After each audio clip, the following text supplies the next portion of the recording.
बिन सईद अल मालकी की मुलाकात, वजीर आजम का शाह सलमान बिन अब्दुल अजीज और वली अहद मोहम्मद बिन सलमान के लिए नेक ख्वाहिशात का इजहार।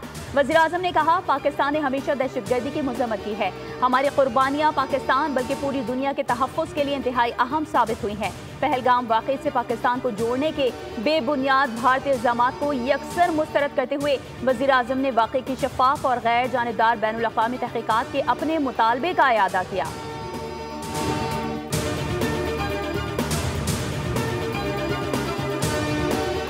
पहलगाम फौज फ्लैग हमला सिक्योरिटी की नाकामी है। रॉ के साबिक सरबराह अमरजीत सिंह दौलत का एतराफ़ सामने आ गया। BBC को इंटरव्यू में रॉ के साबिक सरबराह का कहना था कि पाकिस्तान भारत जंग का मतलब न्यूक्लियर जंग है। जंग आखिरी और बदतरीन ऑप्शन है। कश्मीरी मुसलमानों के खिलाफ भारत में तशद्दुद गलत है। कश्मीरियों का कोई कसूर नहीं।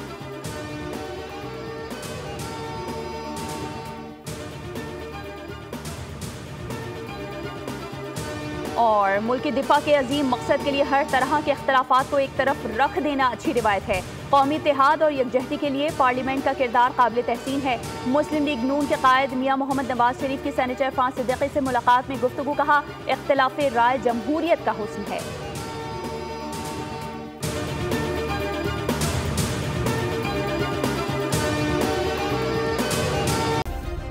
सब्सक्राइब करें और बेल दबाएं ताकि कोई खबर रह न जाए।